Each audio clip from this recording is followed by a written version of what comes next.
Hello friends, ಎಲ್ಲರಿಗೂ ನಮಸ್ಕಾರ. ನಾನು ಇವತ್ತು ಚಟ್ಪಟ್ ಅಂತ ಹೇಳಿ ಆಲೂಗೆಡ್ಡೆ ಮತ್ತೆ ಮುಸ್ಕಿನ ಜೋಳ ಉಪಯೋಗಿಸಿಕೊಂಡು ಒಂದು ಡ್ರೈ ಮಾಡ್ಕೊಂಡಿದ್ದೀನಿ. ತುಂಬಾನೇ ಚೆನ್ನಾಗಿದೆ. ಚಪಾತಿಗೆ ಮತ್ತೆ ಮೊಸರನ್ನ ಸೈಡ್ಗೆ ತುಂಬಾನೇ ರುಚಿಯಾಗಿರುತ್ತೆ. ನೀವು ಕೂಡ ಮನೇಲಿ ಒಂದ್ಸಲ ಟ್ರೈ ಮಾಡಿ. ಇದನ್ನ ಮಾಡೋದಕ್ಕೆ ಏನೇನ್ ಬೇಕು, ಯಾವ ರೀತಿ ಮಾಡೋದು ನೋಡೋಣ ಬನ್ನಿ. ಚಟ್ಪಟ್ ಆಲೂ ಮತ್ತೆ ಕಾರ್ನ್ ಫ್ರೈ ಮಾಡ್ತಾ ಇದೀನಿ. ತುಂಬಾನೇ ಸಿಂಪಲ್ ಇದು. ಚಪಾತಿ ರೋಲ್ ಮಾಡಕ್ ಚೆನ್ನಾಗಿರುತ್ತೆ. ಸಂಜೆ ಈವ್ನಿಂಗ್ ಸ್ನಾಕ್ಸ್ ತರ ಕೂಡ ಉಪಯೋಗಿಸಬಹುದು, ಚೆನ್ನಾಗಿರುತ್ತೆ. ಅಥವಾ ಸೈಡ್ ಡಿಶ್ ಆಗಿ ಕೂಡ ಉಪಯೋಗಿಸಬಹುದು. ಇದಕ್ಕೆ ಮಾಡೋದಕ್ಕೆ ಏನೇನ್ ಬೇಕು ನೋಡೋಣ. ನಾನಿಲ್ಲಿ 3 ಆಲೂಗೆಡ್ಡೆನ ಸಿಪ್ಪೆ ಎಲ್ಲ ತೆಗೆದ್ಬಿಟ್ಟು ಸ್ವಲ್ಪ ದಪ್ಪ ಪೀಸ್ ಮಾಡಿ ಇಟ್ಕೊಂಡಿದ್ದೀನಿ. ಚೆನ್ನಾಗಿರುತ್ತೆ. ಇದನ್ನ ಸ್ವಲ್ಪ ಉಪ್ಪು ನೀರಲ್ಲಿ ಬೇಯಿಸ್ಕೊಳ್ಳೋಣ. ನೀವು ಬೆಳಗ್ಗೆನೆ ಬೇಗ ಟಿಫನ್ ಮಾಡಬೇಕು ಅನ್ನೋದಾದ್ರೆ ನೈಟ್ ಏನೇ ನೀವು ಉಂಡೆ ಇರೋಂತ ಚಿಪ್ಪೆ ಇರೋಂತ ಆಲೂಗೆಡ್ಡೆನೆ 2 ವಿಸಲ್ ಕೂಗಿಸ್ಬಿಟ್ಟು ಕೂಡ ಬೆಳಗ್ಗೆ ಎದ್ದ ತಕ್ಷಣ ರೆಡಿ ಆಗಿರುತ್ತೆ. ಕೂಗಿಸ್ಬಿಟ್ಟು ಬೆಳಿಗ್ಗೆ ಮಾಡ್ಕೊಳ್ಬಹುದು. ನಾನು ಇಲ್ಲಿ ಟೈಮ್ ಇರೋದ್ರಿಂದ ಸಿಪ್ಪೆ ಎಲ್ಲ ತೆಗೆದು ಓಪನ್ ಆಗಿ ಬೇಯಿಸ್ಕೊಳ್ತಾ ಇದ್ದೀನಿ. ನೀವು ಉಂಡೆ ಕೂಡ ಬೇಯಿಸ್ಕೊಂಡು ಆಮೇಲೆ ಕೂಡ ಸಣ್ಣದಾಗಿ ಪೀಸ್ ಮಾಡ್ಕೊಳ್ಬಹುದು. ಮುಸ್ಕಿನ ಜೋಳ ಇದನ್ನ ಸ್ವಲ್ಪ ಒಂದು ಮುಳುಗಷ್ಟು ಮಾತ್ರ ನೀರು ಹಾಕೊಂಡಿದ್ದೀನಿ. ಎರಡಕ್ಕೂ ಉಪ್ಪು ಹಾಕಿ ಸ್ವಲ್ಪ ಸಾಫ್ಟ್ ಆಗಷ್ಟು ಒಂದು 80% ಎರಡನ್ನು ಬೇಯಿಸ್ಕೋಬೇಕಾಗುತ್ತೆ ಸಪರೇಟ್ ಆಗಿ. ಮುಸ್ಕಿನ ಜೋಳ ಸ್ವಲ್ಪ ಬಾಡೋಗಿದೆ, ಒಂದು ತಂದಿ 3 ಡೇಸ್ ಆಗ್ಬಿಟ್ಟಿದೆ. ಹಾಗಾಗಿ ಸ್ವಲ್ಪ ಬೇಯಿಸ್ಕೊಳ್ತಾ ಇದ್ದೀನಿ. ಇಲ್ಲಾಂದ್ರೆ ಹಾಗೆ ಹಸಿದನೆ ಡೈರೆಕ್ಟ್ ಒಗ್ಗರಣೆಗೆ ಹಾಕೊಳ್ಬಹುದು. ತುಂಬಾನೇ ಚೆನ್ನಾಗಿರುತ್ತೆ. ಸ್ವಲ್ಪ ಉಪ್ಪು ಹಾಕಿ ಬೇಯಕ್ಕೆ ಇಡ್ತಾ ಇದ್ದೀನಿ. ಸ್ವಲ್ಪ ಆಲೂಗೆಡ್ಡೆ ಕೂಡ ಸ್ವಲ್ಪ ಉಪ್ಪು ಹಾಕೊಳ್ತೀನಿ. ಇವೆರಡನ್ನು ಬಾಯ್ಲ್ ಮಾಡಕ್ಕೆ ಇಡೋಣ. ನೀವು ಯಾವಾಗ ಫ್ರೀ ಆಗಿದ್ದಾಗ ಆಲೂಗೆಡ್ಡೆನ ಸಿಪ್ಪೆ ಸಮೇತ ಕುಕ್ಕರ್ ನಲ್ಲಿ 2 ವಿಸಲ್ ಕೂಗಿಸ್ಕೊಂಡು ಫ್ರಿಜ್ ನಲ್ಲಿ ಕೂಡ ಸ್ಟೋರ್ ಮಾಡ್ಕೊಳ್ಬಹುದು. ಯಾವಾಗ ಬೇಕಾದಾಗ ಉಪಯೋಗಿಸ್ಕೊಳ್ಳಕ್ಕಾಗುತ್ತೆ. ಬೆಳಿಗ್ಗೆ ಅಥವಾ ಸಂಜೆ ಪರಾಟ ಮಾಡೋದಕ್ಕೆ ಅಥವಾ ಹಾಲು ಪೂರಿ ಮಾಡೋದಕ್ಕೆ ಎಲ್ಲದಕ್ಕೂ ಯೂಸ್ ಮಾಡ್ಕೊಳ್ಬಹುದು. ತುಂಬಾ ಟೈಮ್ ಇಲ್ಲ ಅನ್ನೋರಿಗೆ ಆ ಟಿಪ್ಸ್ ಹೇಳ್ತಾ ಇದ್ದೀನಿ. ಇಲ್ಲಿ ನಾನು ಲಿಕ್ವಿಡ್ ಯಾವ್ದು ಬಳಸ್ತಾ ಇಲ್ಲ, ಡ್ರೈ ಮಸಾಲಾಗಳು ಬಳಸ್ತಾ ಇರೋದು. ಹಾಗಾಗಿ ಆಲೂಗೆಡ್ಡೆನೆಲ್ಲ ಸ್ವಲ್ಪ ಚೆನ್ನಾಗಿ ಬೇಯಿಸ್ಕೊಳ್ಳಿ. ನಾನಿಲ್ಲಿ ಗರಂ ಮಸಾಲ ತಗೊಂಡಿದ್ದೀನಿ. 1/4 ಸ್ಪೂನ್ಗಿಂತ ಸ್ವಲ್ಪ ಕಡಿಮೆ ಇದೆ.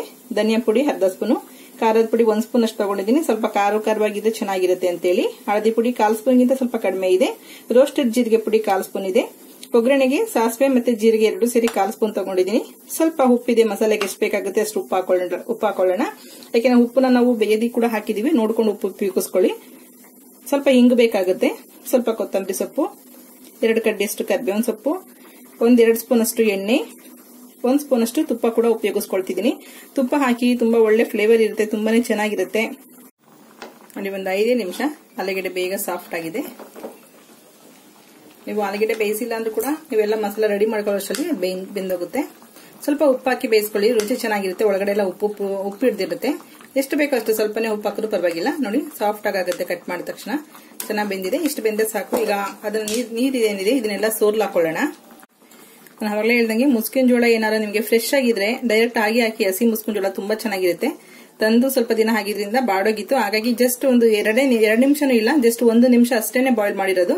ಎಷ್ಟು ಬೇಕೋ ಅಷ್ಟೇ ನೀರ್ ಹಾಕಿ ಬಾಯ್ಲ್ ಮಾಡಿದೀನಿ. ನೀವೇನ ಇದ್ರದ್ದು ನೀರ್ ಮಿಕ್ಕಿದ್ರು ಕೂಡ ಯಾವ್ದನ್ನ ಸೂಪ್ ಮಾಡಿದ್ರೆ ವೆಜ್ ಸೂಪ್ ಮಿಕ್ಸ್ ಮಾಡ್ಕೊಳ್ಬಹುದು. ಅಥವಾ ಬೇಯಿಸಿರೋದ್ರಿಂದ ಸ್ವಲ್ಪ ಸ್ವೀಟ್, ಸ್ವಲ್ಪ ಉಪ್ಪು ತರ ಚೆನ್ನಾಗಿರುತ್ತೆ. ಬೇಕಾದ್ರೆ ನೀರ್ ಕೂಡ ಉಪಯೋಗಿಸ್ಕೊಳ್ಬಹುದು. ಅಥವಾ ಚಪಾತಿ ಮಾಡುವ ಕೂಡ ಬೇಯಿಸಿರೋದ್ರ ನೀರ್ನ ಚೆಲ್ದೇನೆ ಅದನ್ನ ಕೂಡ ಕಲ್ಸೋದಕ್ಕೆ ಉಪಯೋಗಿಸ್ಕೊಳ್ಬಹುದು. ಈಗ ಒಗ್ಗರಣೆ ಮಾಡಿ ಬಾಂಡ್ಲಿ ಬಿಸಿ ಆಗಿದೆ. 1 ಸ್ಪೂನ್ ಅಷ್ಟು ಎಣ್ಣೆ ಹಾಕೊಳ್ಳೋಣ. ಹಾಗೆ 1 ಸ್ಪೂನ್ ಅಷ್ಟು ತುಪ್ಪ ಹಾಕೊಳ್ತಾ ಇದ್ದೀನಿ. ತುಪ್ಪ ಬೇಕಾದ್ರೆ ಹಾಕೊಳ್ಳಿ. ಹಸಿ ಡ್ರೈ ಮಸಾಲ ಇರೋದ್ರಿಂದ ತುಪ್ಪ ಒಳ್ಳೆ ಫ್ಲೇವರ್ ಕೊಡುತ್ತೆ. ಹಾಗಾಗಿ ತುಪ್ಪ ಹಾಕೊಳ್ತಾ ಇದ್ದೀನಿ. ಕರಿಬೇವಿನ ಸೊಪ್ಪು ಮತ್ತೆ ಸಾಸಿವೆ, ಜೀರಿಗೆ, ಸ್ವಲ್ಪ ಅದು ಚಟಪಟ ಅನ್ಬೇಕು. ಈಗ ಸ್ವಲ್ಪ ಹಿಂಗ್ ಹಾಕೊಳ್ಳೋಣ. ಹಿಂಗ್ ಸ್ವಲ್ಪ ಜಾಸ್ತಿನೇ ಬಳಸ್ತಾ ಇದ್ದೀನಿ. ಆಲೂಗೆಡ್ಡೆ ಸ್ವಲ್ಪ ಅಸಿಡಿಟಿ ಆಗಿ. ಈಗ ಸ್ಟವ್ ನ ಪೂರ್ತಿ ಸಿಮ್ ಮಾಡ್ಕೊಳ್ಳಿ. ತಗೊಂಡ್ರಂತ ಎಲ್ಲ ಮಸಾಲಾನು ಮಿಕ್ಸ್ ಮಾಡಿ ಹಾಕೊಳ್ಳೋಣ. ಹಾಗೆ ಉಪ್ಪು ಕೂಡ ಹಾಕೊಳ್ತಾ ಇದ್ದೀನಿ. ಜಸ್ಟ್ ಎಣ್ಣೆಲಿ ಒಂದ್ ಸ್ವಲ್ಪ ಲೈಟ್ ಆಗಿ ಸ್ವಲ್ಪ ಫ್ರೈ ಮಾಡ್ಕೊಳ್ಳಿ. ಪೂರ್ತಿ ಸ್ಟವ್ ಸಿಮ್ ಅಲ್ಲಿ ಇದೆ. ನಿಮಗೇನಾದ್ರೂ ತಳ ಹಿಡಿಯುತ್ತೆ ಅನ್ನೋ ಚಾನ್ಸ್ ಅಂತ ಅನ್ಸಿದ್ರೆ ಸ್ಟವ್ ನ ಆಫ್ ಮಾಡಬಹುದು. ಈಗ ಮುಸ್ಕಿನ ಜೋಳ ಪೂರ್ತಿ ನೀರೆಲ್ಲ ತೆಗೆದು ಹಾಕೋಬೇಕಾಗುತ್ತೆ.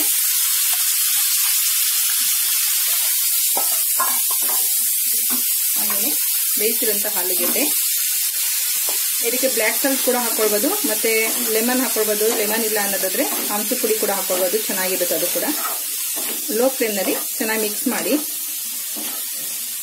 ತುಂಬಾನೇ ಚೆನ್ನಾಗಿರುತ್ತೆ ತಿನ್ನೋದಿಕ್ಕೆ.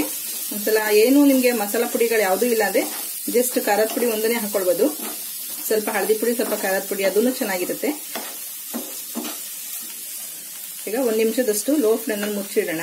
ಈಗ ಲೋ ಫ್ಲೇಮ್ ನಲ್ಲಿ 1 ನಿಮಿಷ ಮುಚ್ಚಿಟ್ಟಿದ್ದೀನಿ. ಚೆನ್ನಾಗಿ ಮಸಾಲನೆಲ್ಲ ಅಬ್ಸರ್ವ್ ಮಾಡ್ಕೊಂಡಿರುತ್ತೆ. ನಿಮ್ಗೆ ಗ್ರೇವಿ ಬೇಕು ಅನ್ಸಿದ್ರೆ ಆಲೂಗೆಡ್ಡೆ ಸ್ವಲ್ಪ ಸಣ್ಣದಾಗಿ ಹೆಚ್ಚಿಬಿಟ್ಟು ಮಸಾಲೆ ಎಲ್ಲ ಹಾಕಿದಿರಲ್ಲ, ಸ್ವಲ್ಪ ನೀರ್ ಹಾಕಿ 1 ಟೊಮೊಟೊ ಹಾಕಿ ಕುದಿಸ್ಕೊಳ್ಳಿ. ಸ್ವಲ್ಪ ಗ್ರೇವಿ ಕೂಡ ಆಗುತ್ತೆ. ನಾನಿಲ್ಲಿ ಡ್ರೈ ಮಾಡ್ಕೊಂಡಿದ್ದೀನಿ ಚಪಾತಿ ಮತ್ತೆ ಮೊಸರನ್ನ ಜೊತೆಗೆ. ರೆಡಿ ಆಗಿದೆ. ನೀವು ಉಪ್ಪು ಕೂಡ ಈಗ ಬೇಕಾದ್ರೆ ನೋಡಬಹುದು. ಆಲೂಗೆಡ್ಡೆ ಕೂಡ ಉಪ್ಪು ಇರ್ದಿರೋದ್ರಿಂದ ಮಸಾಲೆಗಷ್ಟೇ ಉಪ್ಪು ಹಾಕಿದ್ದೀನಿ. ಕೊತ್ತಂಬರಿ ಸೊಪ್ಪು ಹಾಕೊಳ್ಳೋಣ ಸ್ವಲ್ಪ.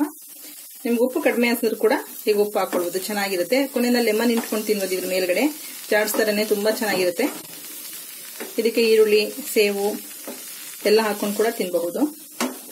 ನೋಡಿ ರೆಡಿ ಆಗಿದೆ. ಈಗ ಸರ್ವ್ ಮಾಡ್ಕೊಳ್ಳೋಣ. ನೋಡಿರಲ್ಲ ಎಷ್ಟು ಬೇಗ ಚಟ್ಪಟ್ ಅಂತೇಳಿ ಮಾಡ್ಬೋದು ಅಂತೇಳಿ, ತುಂಬಾನೇ ಚೆನ್ನಾಗಿದೆ. ನೀವು ಕೂಡ ಮನೇಲಿ ಒಂದ್ಸಲ ಟ್ರೈ ಮಾಡಿ, ನಿಮಗೂ ಕೂಡ ಇಷ್ಟ ಆಗುತ್ತೆ ಅನ್ಕೊಂಡಿದೀನಿ. ಇಷ್ಟ ಆದರೆ ಲೈಕ್ ಮಾಡಿ, ಶೇರ್ ಮಾಡಿ, ಸಬ್ಸ್ಕ್ರೈಬ್ ಮಾಡಿ. ನಿಮ್ಮ ಅಭಿಪ್ರಾಯ ಅನಿಸಿಕೆಗಳನ್ನ ಕಮೆಂಟ್ ಬಾಕ್ಸ್ ಅಲ್ಲಿ ಹಾಕಿ. ಓಕೆ, ಬಾಯ್.